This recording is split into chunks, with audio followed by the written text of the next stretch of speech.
Empty bottles of alcohol. Beware the demon drink. It's their fate. Then we'll take them down to by noon.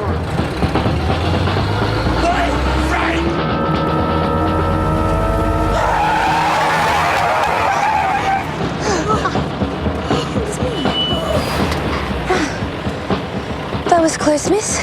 I missed him by a mile. What a ruffian. Queenscliff used to be such a select summering spot until all the day trippers and the riffraff moved in. Didn't you say Dot was off for a week in Queenscliff? With Miss Fisher, sir, yes. I wish criminals would take a holiday, sir. That way we could get a bit of peace and quiet too. You should know by now, Collins. No one has a quiet time around Miss Fisher. What's this? A small fortune, Collins. They've found Benito's lost treasure. Again. You collect coins, don't you, sir? You ever seen anything like this one? Hard to tell from the photograph, Collins, but if I'd collected a genuine Spanish doubloon, I wouldn't be sitting behind this desk.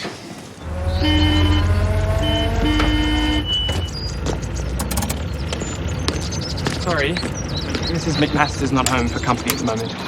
Oh, what nonsense. We're expected. And we're not company, we're old friends. Perhaps you could ask Mrs. McMaster when she will be home. Rightio. Come back here and fetch the baggage. What are you doing greeting visitors anyway? Where are the Johnsons? Oh, Prudence, I'm so sorry. I tried to telephone you, but you'd already left. Oh, my dear Hilly, I thought we were expected. What on earth's the matter? Well, I have no staff. My house is in an uproar. Mr. and Mrs. Johnson have taken a sudden and most inconvenient retirement. Retirement? And they've left me, yes. We could telephone Mr. Butler and have him come down by train. And I'm very happy to make myself useful. But the burglary too. Kip. What burglary? Sergeant, why won't you take my word for it? You're not out back now, Mr. McMaster. We have rules. That coin was handed in, so unless you can prove ownership... How can I prove anything if you won't let me see it? I'm a very busy man, sir. So in the absence of any evidence of a break-in, I'm afraid there's very little else I can do. Good day to you, sir. Gerald. Ah, Mr. Stanley. Mother, I thought you were going to telephone. I'm afraid we'd already departed. Hilly, my dear, you need help on all fronts. You do realise that my niece is a private detective of the utmost discretion and capability. Indeed. Is she really? Specialises in murders. But I'm sure she'll make do with a robbery. Oh, well, I suppose you'd better come in then. I thought you'd never ask. Oh, Hilly, so lovely to see you. Good. Here we are.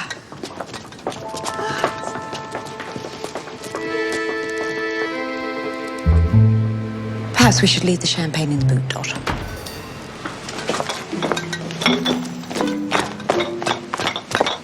He rode a bicycle to the top of the Andes, drove a T-model Ford across India.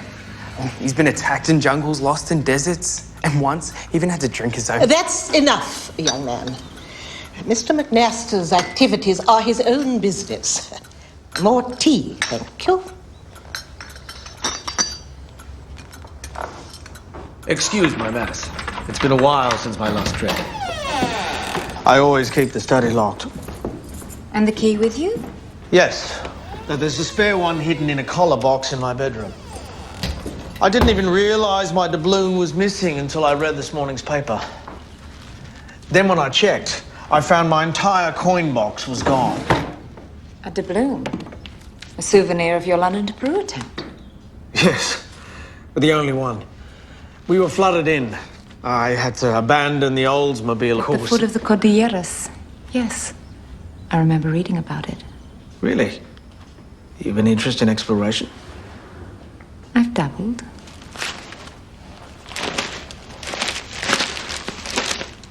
So the local police think your doubloon is part of the lost treasure of Queenscliff? Yes. It's ridiculous. At least he has more imagination than I gave him credit for. You and the local sergeant don't see eye to eye? Baxter? He bears a grudge.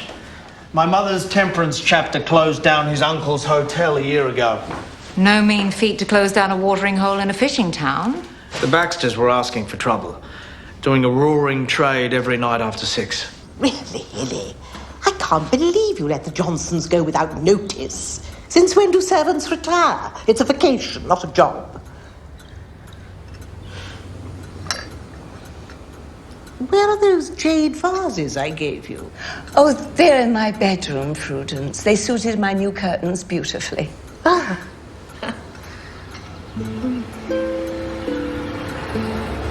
Have you considered the theft might be linked to the Johnsons' sudden departure?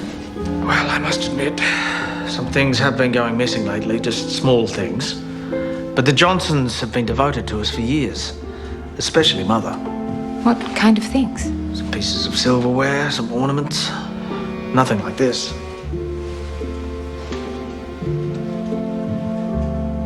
Well, you do have some tempting collections. Do you like rocks, Miss Fisher?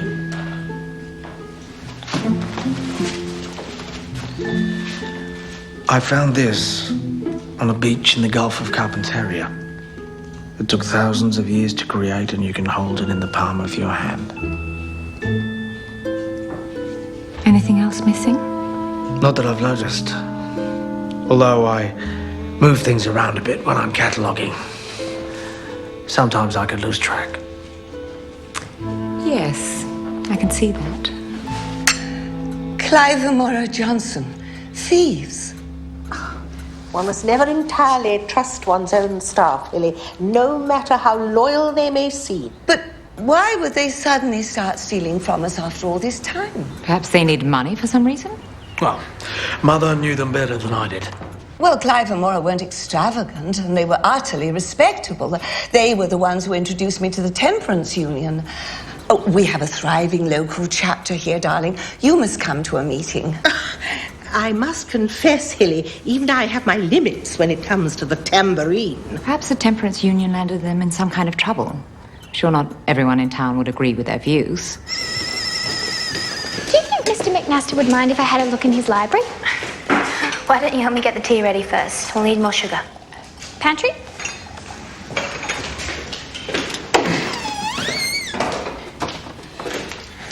It's up high. I'll get it for you. Thank you, Kip. What on earth is that? Oh, boy, what are you after? It's the Johnson's dog. Mrs. J dotes on this little mongrel. Shoo! Shoo! What are you doing here, boy? I'd never leave Gaston behind. Whether they had a reason to steal those coins or not, the police should still be informed of their departure. No, I can't believe it. They took their leave and they went to the ferry. Now, what robber would use a getaway ferry? And that Baxter will be no help finding them. He's delighted to have my most valuable coin in his lost property box. What about your inspector friend? He's supposed to be a servant of the people, especially the right people. Jack's supposed to be a servant of the law, Aunt Prudence. Excuse me. I think you should come and see something. Hey. The Johnsons wouldn't leave their dog. They're good people. How long have you known them, Kip? 4 years I've been here. They gave me work so I could look after my gran and the other kids. I could ask around and see if anyone knows where he's been. Good idea. I'll go too. Excellent. Come on, boy. Let's go.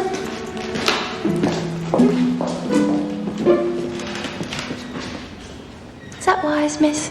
Are you worried they'll stumble across a robber's lair, or is it the twinkle in Jane's eye that bothers you? The whole world bothers me, miss. You're sending her to the continent in a week. It's an adventure, Dot. A woman's rite of passage, not an ordeal. Will you at least chaperone her on the beach? Just as soon as I place his telephone call. Jack, I'm in desperate need of a numismatist. And I'm the only one you know.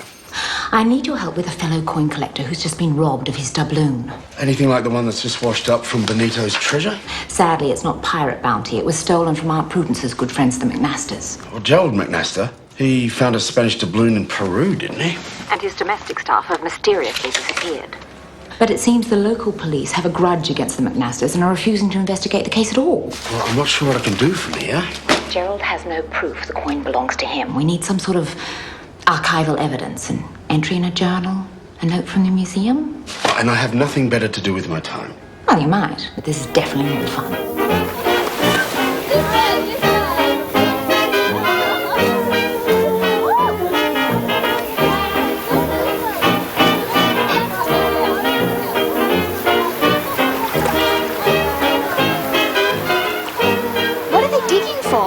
I think that coin that washed up is part of the lost loot of Luma. Why would it be in Queenscliff? A Spanish pirate ship tried to sail from here 100 years ago, but the British got him and hung the captain. But Benito outsmarted him and hid the treasure first.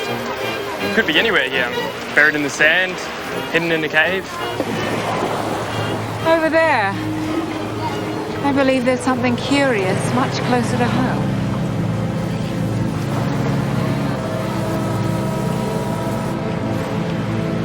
How awful. Do you think the tide washed him up? I don't think the sea did this, Jane. The water didn't come up this far today. Someone's covered him up deliberately. The police are on their way. Thank you, Kip. I've seen him before, miss. So have I.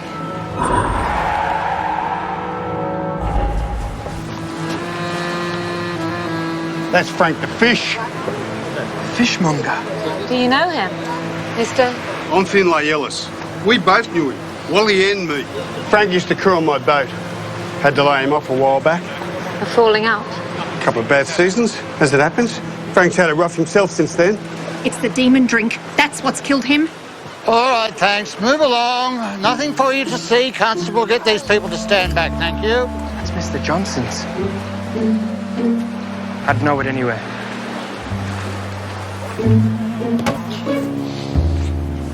Get that dog out of here. And you too, madam. This is a police matter now, so thank you very much. It's also the scene of a crime and you're trampling all over it. Sergeant Baxter, I presume. Not now, thank you, madam. And I'll decide if this is a crime scene, thank you. These gentlemen knew the deceased. Is that right?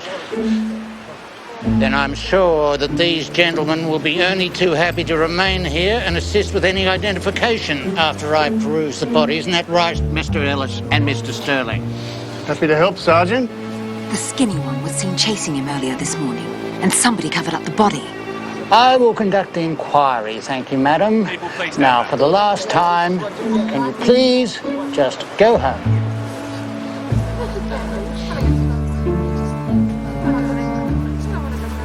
McNaster was right. The man's a fool. We definitely need someone more competent. A murder? I hope you didn't go to any trouble on my account. Well, I was tempted to do away with the local sergeant, who has now proven himself to be both incompetent as well as unpleasant. I'm glad you resisted. Oh, strangely enough, I did have my chance at the victim who threw himself in front of my motor car this morning. But survived. Due to my excellent driving skills, only to be murdered on the beachfront by the afternoon. A local fishmonger with an interesting connection to our suspected coin robbers. Mr. and Mrs. Johnson. So it's our robbers now. If you leave immediately, you could be here in a couple of hours. Some of us follow the speed limit. If you insist, 2.5. 3.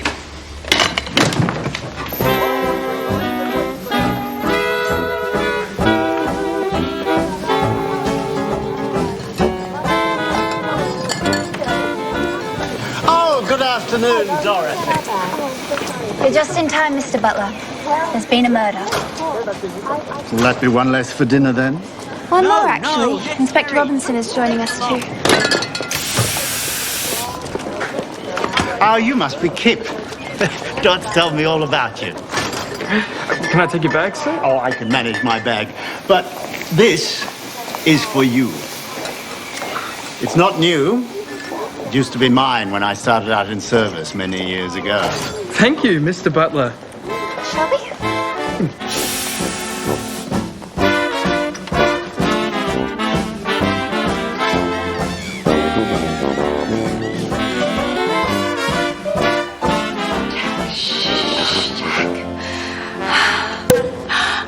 Jack, this is a temperance household. The sound of a popping cork could lead to my eviction. More so than entertaining a man in your private parlour. A man? I thought you were a police officer. I'll try my best to be less entertaining. You should join Hilly's Temperance Union. Some of us are not here on holiday. It doesn't have to be all work and no play. Besides, I'm not on holiday anymore. I have a robbery, a body, and 2 missing servants on my plate. I called into the Queenscliff morgue. The fishmonger's body's been sent to Melbourne for autopsy, but Baxter's current view is a drunken fall, striking his head on the pier. That man wouldn't know evidence if he fell over it, which he almost did. Luckily, I salvaged the treasure. I saved it for you. You can have it sent up to Melbourne for analysis. Pungent. You could still make the night train if we hurry. Now, what time should I have S02E03 to pick it up? Don't tell me. It just fell into your hands. After it fell out of the dead man's pocket. My darling. Glad I'm forgiven. On our golden anniversary. Has it been that long? From Mrs. Johnson to Mr. Johnson. Presumed to have run off with the stolen household items, including the missing doubloon. Any forwarding address? They left for the ferry. That's the last anyone heard of them. Where's their quarters? Already plundered. The Temperance Union's battle plan. Lips that touch liquor shall never touch mine. I preferred my darling. 2 hotels closed, many more to go. No wonder Baxter's been dragging his heels. The Johnsons were bad for business. This town needs all the business it can get. Perhaps your view is clouded, Sergeant, because your family were publicans. I want to know where the Johnsons were going when they were last seen. Friends, associates, enemies. Start searching now. That's an order. And I want a proper report on that dead body by the morning. Yes, sir.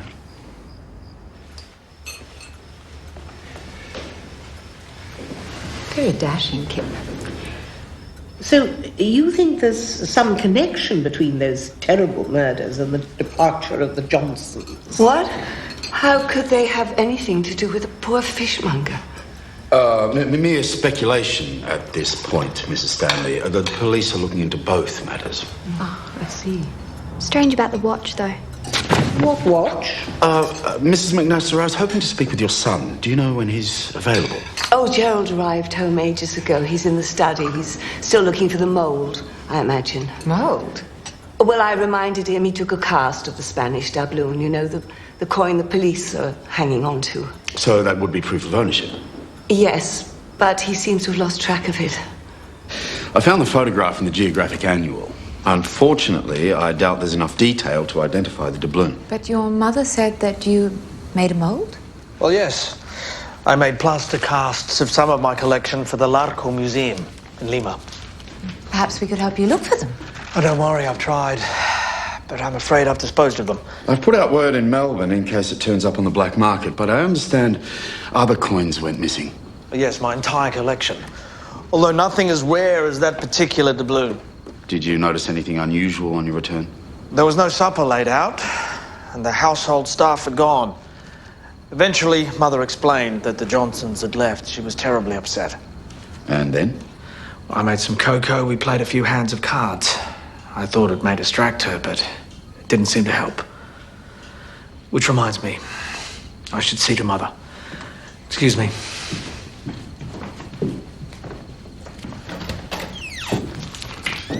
Have you considered young Kip in all of this? He had the opportunity. Jack, that boy can keep secrets for about as long as I can stand still. Besides, what's his motive?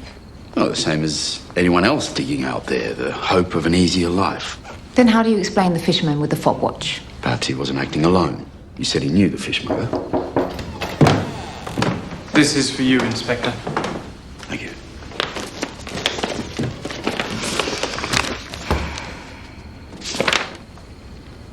No head injury, no sign of any injury, apart from a broken front tooth. The trickle of blood. Cause of death? Still to be determined, and awaiting results on the stomach contents. I think we need to take another look at our crime scene. The ferry leaves from here. And the coin was found in the shallows, but if the whole box was dropped, coins could have fallen through the cracks and been washed in by the tide.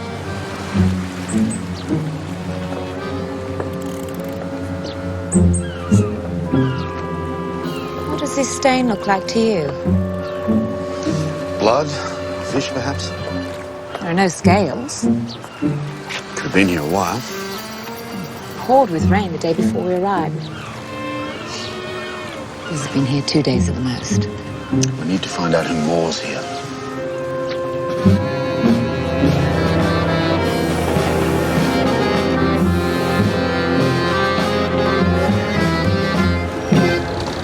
Special delivery. Inspector Robertson in Queenscliff. Good, I've been expecting this. What's he doing in Queenscliff? Having a holiday? Well, the boss is away, the workers play. Not you, eh? Not you, Collins. Our Dottie wouldn't put up with that. Bert, it's 9 in the morning. Never too early to fall off the back of a truck. Come on, get out. Now, come on. A train! It's a train. Fritz von Oppel could use that stuff for rocket fuel. I should lock him up for drunk and disorderly. Oh! Could ya? Just for a bit.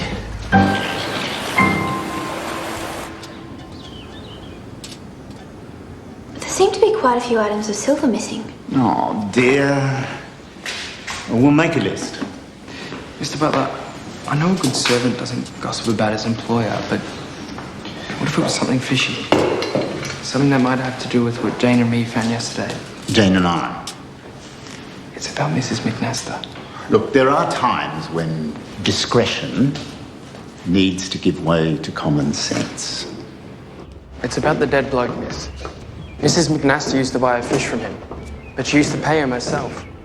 And one time, I saw her giving him a couple of candle holders, silver ones. Really? I told Mrs. J about it, and her and Mr. J went to talk to her, but Mrs. McNaster made a big fuss, crying and carrying on. When was this? Not long before the Johnsons went away. I hope I've done the right thing, telling you. You certainly have, Kip. Thank you. I can't believe it. Hilly in financial difficulties. Surely she'd tell me. Perhaps it's a matter of pride. Perhaps the Johnsons didn't retire after all, but she was forced to let them go because she couldn't afford them. We know she was bartering for groceries. What? Paying in kind. Silverware, missing vases. But she said they suited her bedroom. I checked, Aunt P.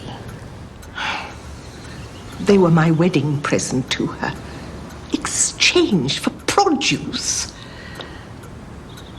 I suppose this means you think that Hilly killed the fishmonger. No, Aunt P. Thank goodness. But I do think it's all somehow linked. Ah, Miss Fisher. Has your handsome friend managed to retrieve my son's coin? Oh, the inspector? I'm not sure, Mrs. McNaster. Hilly, dear. Gerald's expeditions must have been very costly. Well, of course, but of course he's so well regarded. He's always picking up grants from patrons and such. I wondered, with the household so diminished. Really, Prudence, that is none of your concern. You would tell me if you were in any sort of straitened circumstance. I don't know where this is leading, Prudence. Isn't your accommodation satisfactory? Isn't the catering up to scratch? I know I have had trouble with my staff, but I will try harder to meet with your approval. Oh, you already have. I've no complaints. Oh, well, good then. Ladies, luncheon is served. You all right, Hilly? You sure?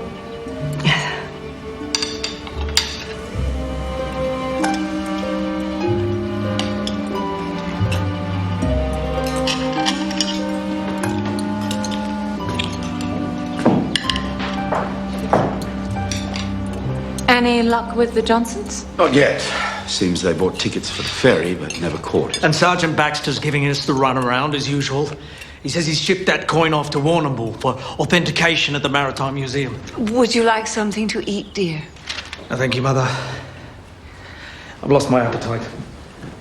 Well, would you care to sit down and eat, Inspector? Thank you. Thank you, Mr. Barber. Did you find out about the next full tide? Early morning. Very early.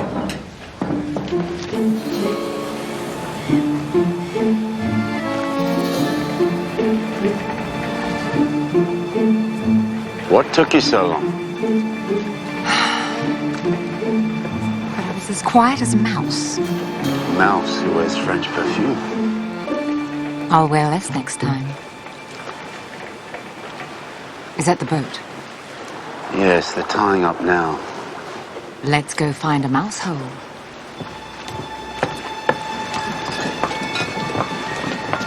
Come on, Wally, give us a hand, will ya? Hey, come on, get it up, get it up! Go! Are you shut yet, yeah? What about the Queenscliff down here?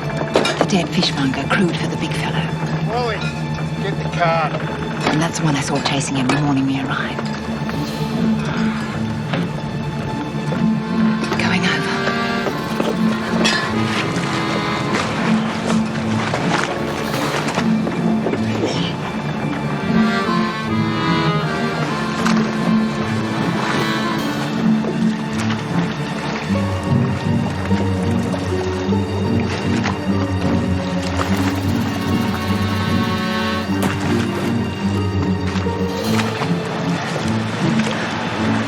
We've seen all we need to for the moment, don't you? It's only right that I escort you home. If you insist.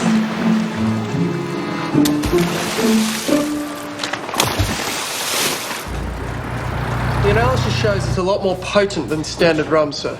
So it is bootleg? Yes, sir. Grave potential to cause alcoholic poisoning. Back cell.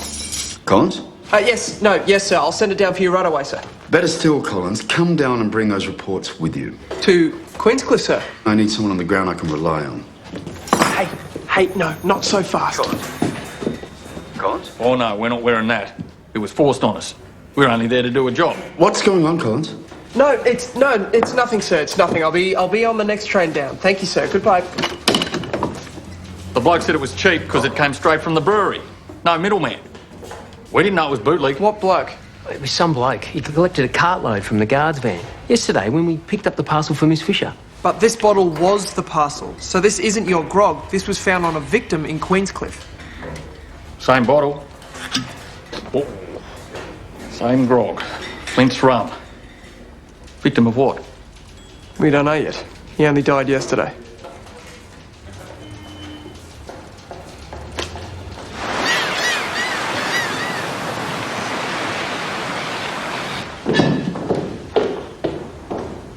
Madam.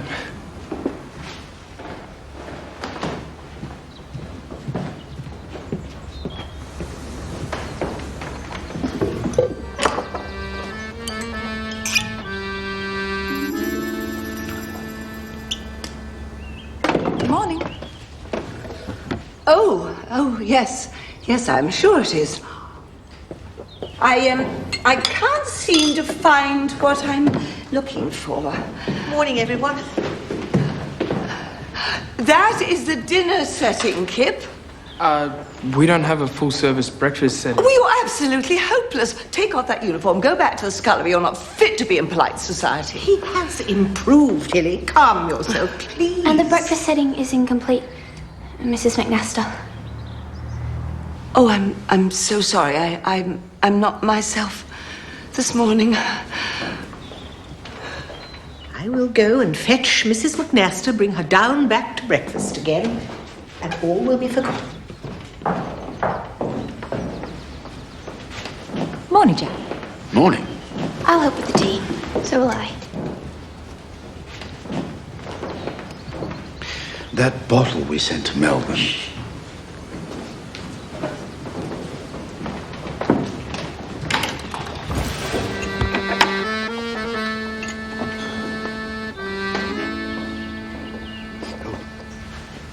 So much for the temperance household.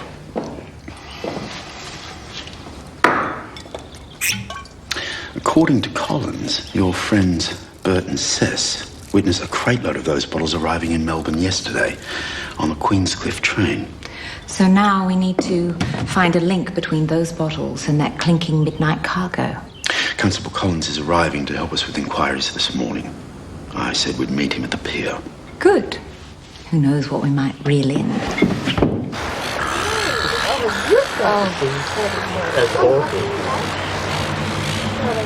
Oh dear. I hope that's not what I think it is.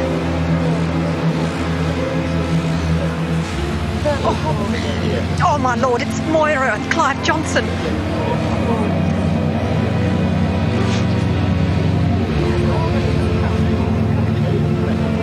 If these are our thieves, they paid a terrible price. I did the other night. I saw you arguing with them, and look at them now.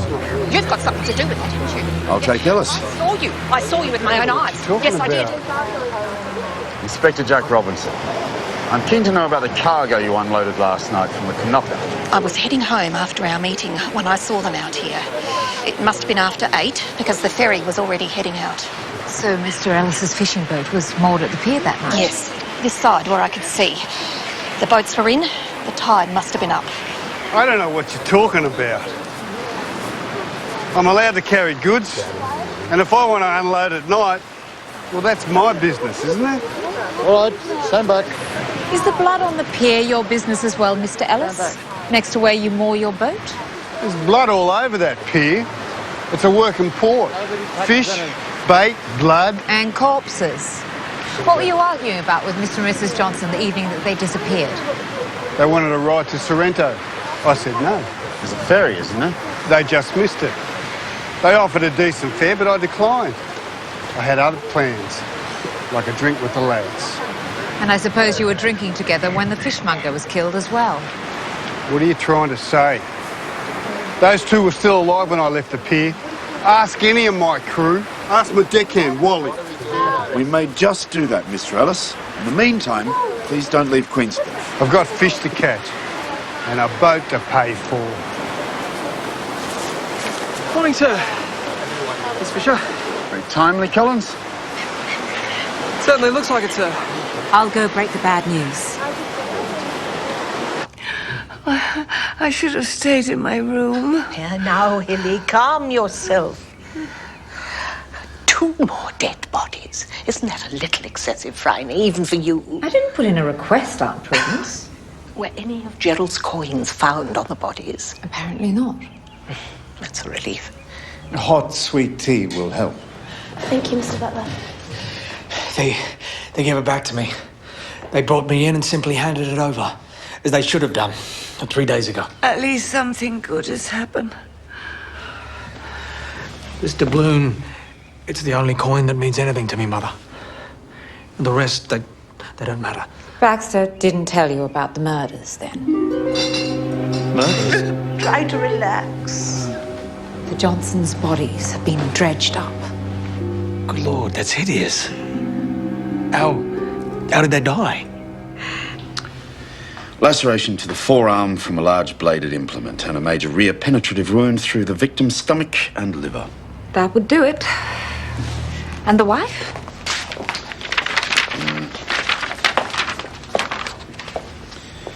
Some superficial bruising to the face and lips, cause of death, suffocation. If the Johnsons found out that Finlay Ellis and his crew were smuggling illegal rum... And confronted him. Or threatened to expose him, Ellis wouldn't have been happy. But unhappy enough to motivate a murder? Or 2? Or 3. The fishmonger could have been found out as well.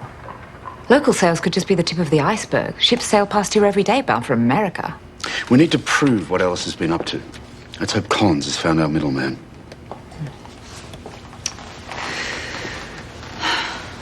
And you don't have any other records for parcel delivery? No, that's the last 7 days. Everything loaded on here heading east to west.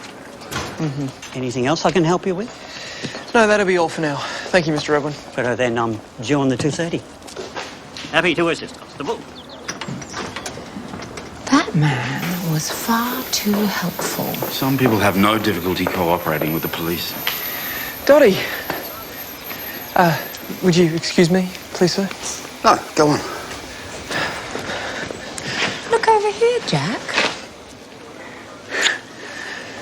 Constable Collins is on duty. Then you can blame Dot. You mean that guard? The man I was questioning. About what? I had some boxes in Melbourne. I need to tell Miss Fisher something. Excuse me, Inspector. Miss, Hugh said he was questioning that guard about some boxes that ended up in Melbourne. Go on. Well, when I came to meet Mr. Butler, I saw that guard signalling to another man with a trolley loading some boxes. Description, Dot? You know him, miss. He was chasing that fella you almost ran over when we arrived in town 2 days ago. Wally Sterling, Finlay Ellis's deckhand. As I said, far too helpful. I want a signed statement from that guard, Collins. Everything he knows about Wally Sterling. And warn him we have a witness. Yes, sir. I think it's time to divide and conquer. I'll see how Finlay Ellis likes the idea of his deckhand confessing to a sideline in rail deliveries. And I'll tell Wally Sterling it was Ellis who turned him in. That's not what Finlay Ellis says. He told the police that you were smuggling cheap rum up to Melbourne on the train. What? He could be trying to save his own skin, but he implied Frank the fishmonger knew all about it as well. Look, I already told you, I don't know nothing about no smuggling, all right? Neither did Frank. Then I wonder what Frank's connection was to those bodies that were dredged up.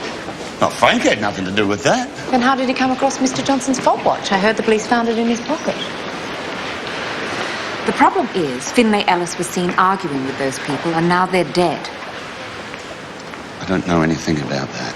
The police think they were murdered because they found out about a smuggling racket. And Finlay Ellis told them it was all your idea. No. No, that argument had nothing to do with smuggling. No, from what I heard, they missed the ferry, they asked him for a trip to Sorrento, and he told me he wouldn't take it. Now, you tell me, why would he kill him like that? I don't know.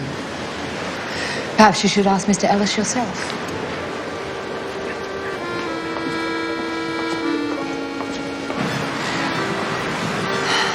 This is taking a while. Do you think we set a big enough cat amongst the pigeons? Depending on the pigeons. Why? Molly! What the hell's been going on? You stupid bastard! You've been helping yourself to the merchandise. So I passed Frank a few cases. So what? I didn't know he was going to flop you in town. So you brought the coppers down on us. Not my fault. I tried to fix things. By killing Frank? Someone got the wind up him. He was going to Baxter to reveal the whole operation. I had to shut him up, all right? To protect you. Protect your own backside, you mean?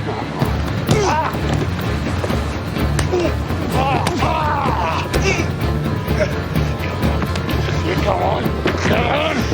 Stop! Police! Yeah? Hey, I suggest you put that down. Put down the knife, Ellis.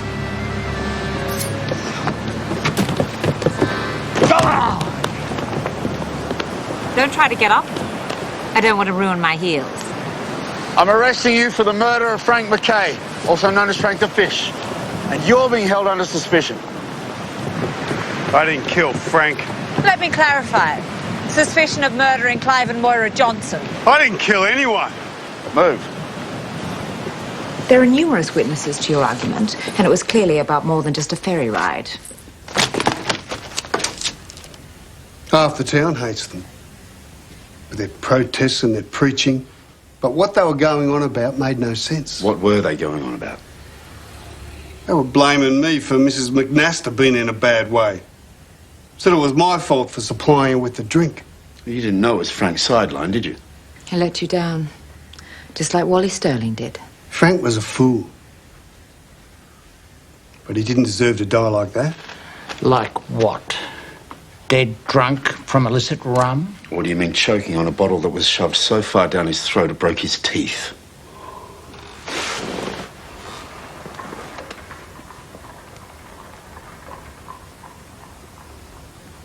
Wally did it. He must have killed the Johnsons too. Go on. He heard me arguing with them that night and he knew it had all come out. He was the last one to leave the boat. He must have stayed behind to shut him up. On the pier? That's where we found them when we came back in the morning. Frank and me. Both of them. They were already dead. And Frank helped you get rid of the bodies. We carried them up to the end where we knew the tide would take them out.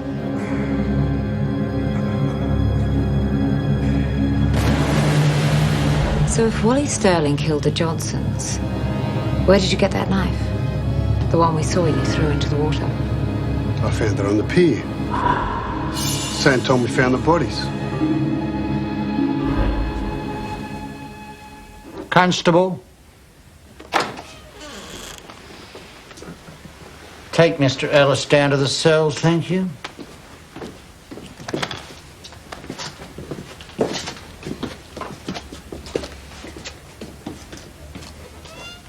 Considering we have no weapon and no witnesses, it's his word against Wally Sterling's. Ellis is guilty. Let's face it, what kind of fool would clean up after a murder they had no part in? That's the first sensible thing I've heard you say. Pity if you're wrong. By the way, Inspector, somewhere here I have a telegram that came for you from the Melbourne Museum, I believe. Ah, looks like a response to our coin inquiries. A doubloon minted in 1798 went missing from their display 3 years ago. Well, that doesn't help us at all. No, different doubloon. McNaster's was minted in 1790. Hilly! Oh, Hilly! My God! Help! Somebody! Come quickly! Help! It's Hilly! Oh, dear. Hilly! Hilly? You're all right. Come on. We'll get you out of the box now. There we go. One arm. What the devil? Get back! What the devil's going on? Get back! You can't What's come going on here. in there? Please, get out. Oh, there we go. It's all right. Oh. Get her into bed. Get her a nightie. I think they're in that drawer. I thought she drowned. Oh, she almost did. In rum. It's my fault. It's all my fault. Oh. What on earth's going on here? Get Mr. Butler to bring up some coffee, preferably strong. It was medicinal at first, and then I just needed it. I couldn't have you knowing, Gerald. So you bought it cheaply from the fishmonger? Well, at first I was paying out of the housekeeping money, and then Gerald likes to account for every penny. Mother.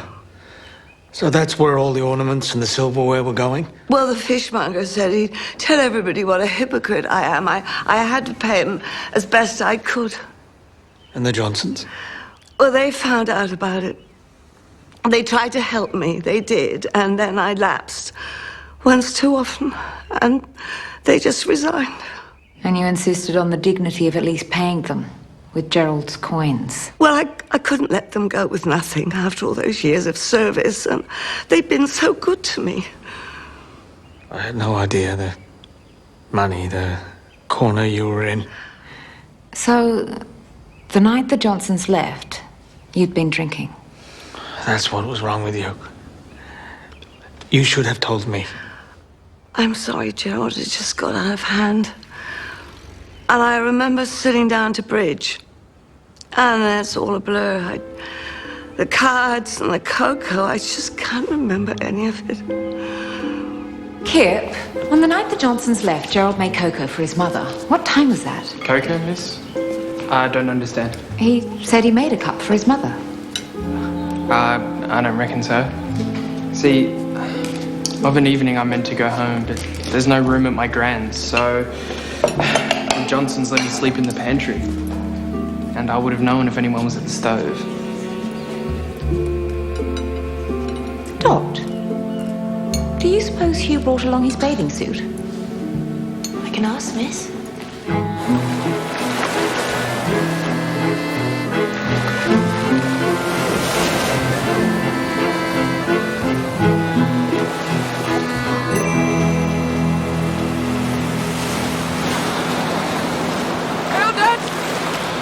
What a feat, Hugh!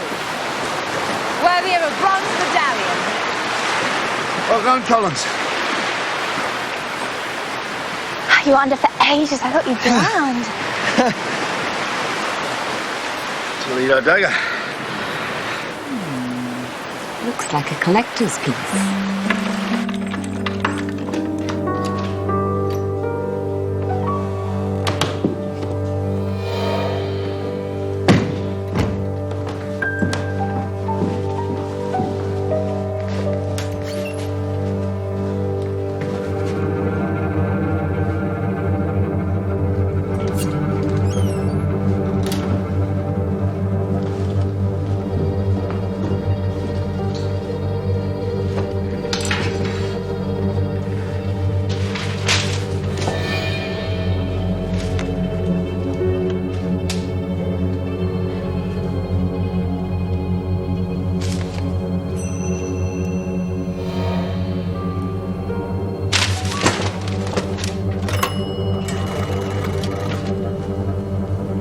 Queenscliff Police Station.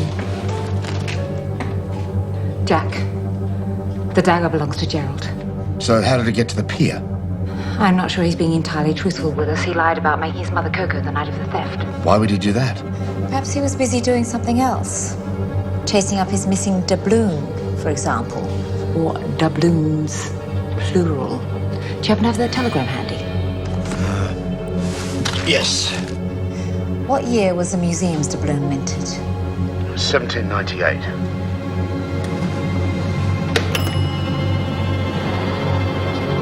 Miss Fisher? Miss Fisher? Nothing does get past you, does it?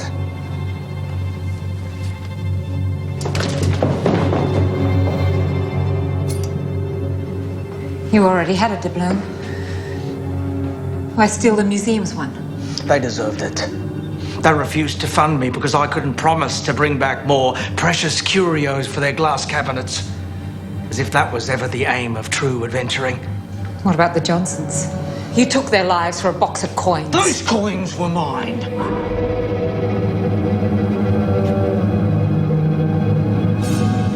If only she told me, instead of giving away the greatest find of my career. The Johnsons were people, Gerald. I could not hesitate.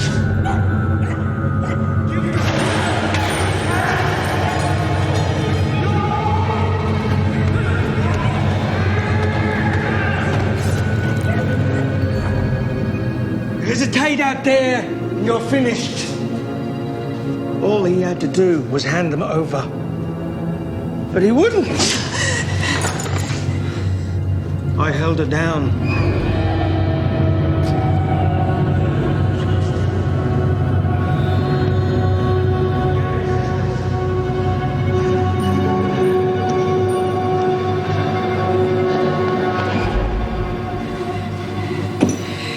And when the museum's doubloon was dug up in the sand, instead of reading about your murders, all you read about was treasure.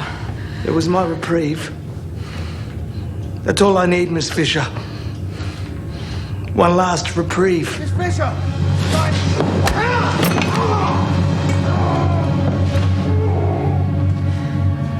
Thank you, Jack. I don't think there'll be any need for that.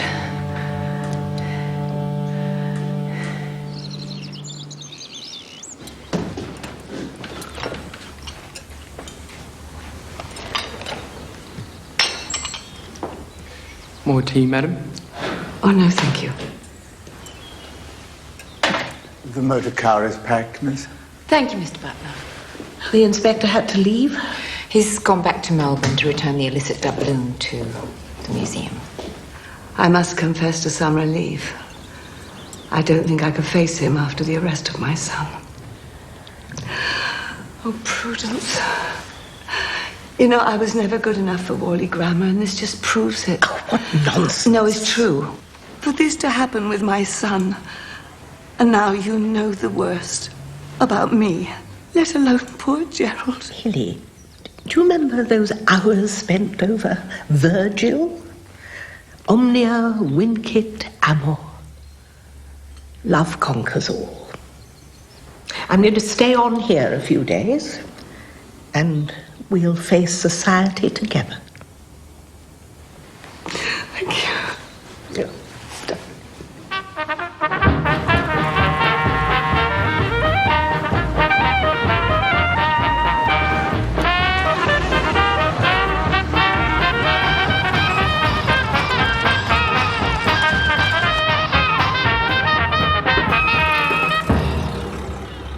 a shame. Gerald achieved extraordinary things in his lifetime. He was a true adventurer. Pity his last great adventure will be jail. So, tell me, Jack, where did you collect your coins? Amongst the ruins of ancient Greece or deep in the jungles of Patagonia? I inherited my collection from Uncle Ted and sold it at the age of 12 so I could buy my first bicycle. Now that's an adventure. It was. I rode further than I'd ever ridden before, through the uncharted wilds of North Richmond. Well, even Captain Flint didn't dare to tread. And the pirate girls of Collingwood ruled the waves. Two pirates, adventurers, and boys on bicycles. Away, away with rum by gun, with rum by gun, with rum by gun. Away, away with rum by gun, with rum by gun, with rum by gun. Away, away with rum by gun. The song of the Temperance Union. We don't step on grapes because that's making wine, and one little stomp turns a man into a swine. Oh, can you imagine a Saturday feat? Then a man getting wasted by licking his feet. Away, away with rum by gum, with rum by gum, with rum by gum. Away, away with rum by gum. The song of the Temperance Union. Away, away with rum by gum, with rum by gum, with rum by gum. Away.